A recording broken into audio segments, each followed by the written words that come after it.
Hi viewers, இன்றைக்கி நாங்கள் பார்க்க போகிற ரெசிபி ஸ்ரீலங்காவில் ரொம்ப ஸ்பெஷலாக இருக்கக்கூடிய ஒரு காய். இதை நீங்கள் பார்த்துருக்கீங்களா? இதுக்கு நாம் ஈரப்பலாக்காய்னு சொல்கிறது. இதை எப்படி நம்ம ரொம்ப டேஸ்டியான முறையில் ஒரு கறி செய்கிறது அப்படிங்கிறத பார்ப்போம். அப்போ ஈரப்பலாக்காயை முதல்ல எடுத்து நான் வளமையாக என்னென்னா இந்த மாதிரி பீலர்லேயே சீவிக்கிடுவேன். அப்படி சீவும் போது நிறைய வேஸ்டேஜ் குறைஞ்சிரும்.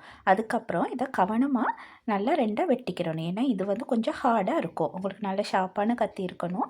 அடுத்தது இந்த ஈரப்பலாக்காய் தோல் சீவணுன்னு வழுக்கும். அதனால் ரொம்ப கொஞ்சம் கேர்ஃபுல்லாக வச்சு மெதுவாக இந்த மாதிரி 4 பக்கமாக வெட்டி வெட்டி விட்டுட்டு அதுக்கப்புறம் மெதுவாக வெட்டி விட்டால் ரெண்டாக வெட்டிக்கிறலாம்.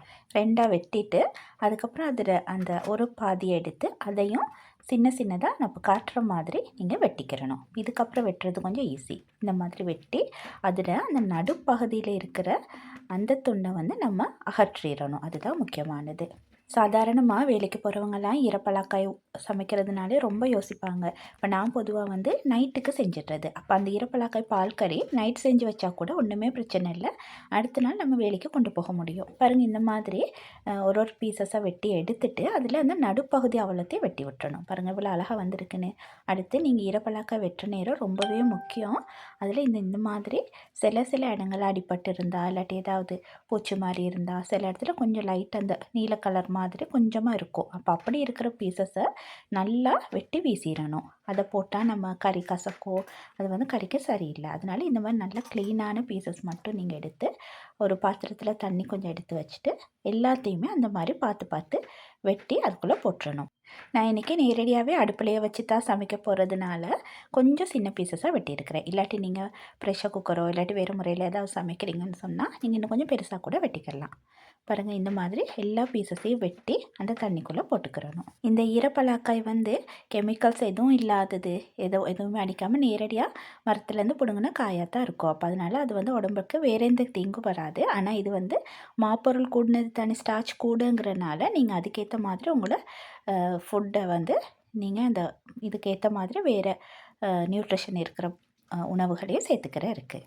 பாருங்கள், இந்த மாதிரி எல்லா ஈரப்பலாக்காயை வெட்டி நான் தண்ணி உள்ளுக்கு போட்டு வச்சுட்டேன். நல்லா கழுவிட்டு நம்ம சமைக்க போகிற மண் பாத்திரத்தை எடுத்து அதுக்குள்ளே கொஞ்சமாக தண்ணி விட்டுட்டு நான் நல்லா கழுவி வச்சுருக்கிற ஈரப்பலாக்காய் எல்லாத்தையும் அந்த தண்ணிக்குள்ளே போட்டு இன்னும் கொஞ்சம் தண்ணி ஊற்றணும். இதுக்கு அந்த ஈரப்பலாக்காய் 3 அளவுக்கு நமக்கு வேணும். ஆனால் நான் தேங்காய் பால் சேர்க்கறதுனால கொஞ்சமாக தண்ணி விட்டு ஒரு 5 நிமிஷம் மாதிரி நான் அடுப்பில் வைக்க போகிறேன். அதுக்கு தேவையான அளவு மஞ்சள் தூளையும் போட்டுக்கிறணும்.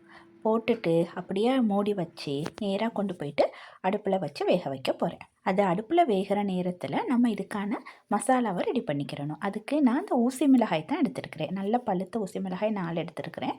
உங்களுக்கு உரப்புக்கு தேவையான மாதிரி நீங்கள் சேர்த்துக்கிறலாம். அதோட ஒரு தேக்கரண்டி சீரகம் எடுத்துருக்கிறேன். மிளகு ஒரு தேக்கரண்டி அதோடு சேர்த்து 4-5 வெள்ளைப்பூடும் போட்டிருக்கிறேன். போட்டுட்டு அதை நல்லா கிரைண்ட் பண்ணி எடுத்துக்கிறணும். பாருங்கள், இதில் அளவு குறைவாக இருக்கிறதுனால நல்லா கிரைண்ட் ஆகலை. அதனால் கொஞ்சம் தண்ணி சேர்த்து கிரைண்ட் பண்ணி வச்சுருக்கிறேன். அந்தளவு வந்தால் போதும்.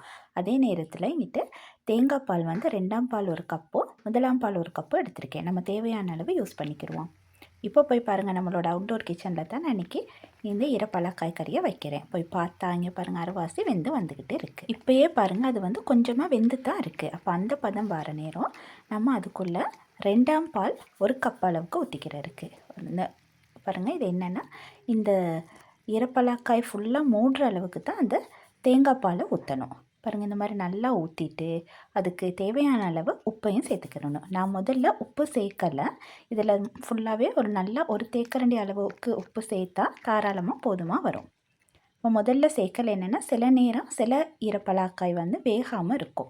அதுக்காக தான் ஓரளவு வெந்த பிறகு உப்பு சேர்த்துக்கிட்டேன். அதோட நம்ம அரைச்சி வச்சுருக்கிற மசாலாவையும் சேர்த்து இதோட நல்லா வேக விடணும். மூடியை போட்டு இன்னும் ஒரு 5 நிமிஷத்துக்கு வேக விடணும். வேக விட்ட பிறகு பாருங்கள், திறந்து பார்த்தா இந்த பாலோடு சேர்ந்து அந்த ஈரப்பலாக்காய் நல்லா வெந்திருக்கும். நம்ம இதுக்கு ஒரு கத்தியால் லைட்டாக குத்தி பார்த்திங்கன்னா உங்களுக்கு தெரியும். பாருங்கள், இந்த அளவுக்கு அப்போ நல்லா வெந்துருச்சு. ஆனால் இந்த ஈரப்பலாக்காய் கறி கொஞ்சமாக குழஞ்சி வந்தால் தான் ரொம்ப டேஸ்ட்டாக இருக்கும். அதனால அதனால் இன்னும் கொஞ்சம் நம்ம அதிலேயே வேக வைக்க போகிறோம். இப்போ இந்த பதம் வந்த பிறகு அடுப்பு வந்து நல்லாவே மீடியம் ஃப்ளேமில் தான் வச்சுருக்கணும். இப்போ எல்லாமே சேர்த்து ஒரு 15-20 நிமிஷம் வரைக்கும் அந்த ஈரப்பலாக்காய் வெந்து வந்திருக்கு. இப்போ நல்லா வெந்த பிறகு நம்ம அதுக்குள்ளே முதலாம் பாலை ஊற்ற போகிறோம். முதலாம் பால் ஊற்றின பிறகு அடுப்பை லோ ஃப்ளேம்லேயே தான் வச்சுக்கிறணும். வச்சுட்டு இன்னொரு 5 நிமிஷம் மாதிரி அதை லோ ஃப்ளேம்லேயே வச்சு வேக விடணும். ஆனால் நடுவில் கொஞ்சம் கிண்டி கிண்டி விடணும். அப்போ அதை கடைசியில் எல்லாம் கிளறிட்டு இறக்க போகிற நேரம் அதுக்குள்ளே கழுவி வச்சுருக்கிற முருங்கைக்கீரை ஒரு பொடியை போட்டு இறக்கிடணும்.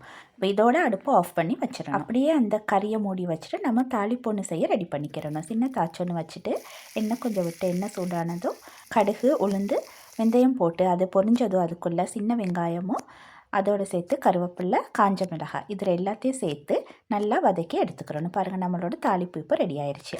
அதை எடுத்து நம்ம முதல்ல செஞ்சு வச்சுருக்கிற ஈரப்பலாக்காய் கறிக்குள்ளே அப்படியே கொட்டி விட்றோம். பாருங்கள், இந்த கறியோட அழகை நீங்கள் கொஞ்சம் டேஸ்ட் பண்ணி பாருங்கள். அதோட உண்மையான டேஸ்ட்டையோ ரொம்பவே டேஸ்டியாக இருக்கும். இந்த அளவு ஃப்ரெஷ்ஷான இயற்கையான ஒரு மரக்கறி வேறு எதுவும் கிடைக்காதுன்னு நினைக்கிறேன். இப்போ இந்த மாதிரி கறி ஒன்று செஞ்சு வச்சுக்கிட்டு நீங்கள் ரொட்டியோடு சாப்பிட்டு பாருங்கள். நான் அன்றைக்கி ரொட்டி தான் செஞ்சேன் நைட் டின்னருக்கு. பாருங்கள், இந்த ஈரப்பலாக்காய் கறியும் ரொட்டியும் அதோட டேஸ்ட்டே வேறு. நீங்கள் இந்த மாதிரி சாப்பாடுகள் நிறைய செஞ்சு பாருங்கள். இப்போ நான் அந்த ஈரப்பலாக்காயை நம்ம சாப்பிட்ற தட்டுக்கு சர்வ் பண்ணி ரொட்டியோட தான் சாப்பிட போகிறோம். பாருங்கள், அதை நான் உங்களுக்கு செஞ்சு காட்டுறேன். நீங்கள் சாப்பிட்டு பாருங்களே. இப்போ நாங்கள் இந்த சாப்பாடு ரொம்பவே சாப்பிட்றது. உங்களுக்கும் இந்த மாதிரி ஈரப்பலாக்காய் கிடச்சிச்சின்னா நீங்கள் இந்த மாதிரி செஞ்சு சமைச்சு பாருங்கள். அடுத்தது இந்த ஈரப்பலாக்காய்க்கு கட்டாயமாக முருங்கைக்கீரை சரி, அப்படி இல்லாட்டி பசலிக்கீரை கூட சேர்த்துக்கலாம். பாருங்கள், ரொட்டியும் ஈரப்பலாக்காயும் சாப்பிடவே ஆசையாக இருக்குது தானே. நீங்களும் இதை ட்ரை பண்ணி பார்த்துட்டு உங்களோட எக்ஸ்பீரியன்ஸை என்னோட ஷேர் பண்ணிக்கோங்க. அதே மாதிரி என்னோட இந்த ரெசிபிஸ் உங்களுக்கு பிடிச்சிருந்தா லைக் பண்ணி ஷேர் பண்ணி சப்ஸ்கிரைப் பண்ணி சப்போர்ட் பண்ணுங்கள். தேங்க்யூ.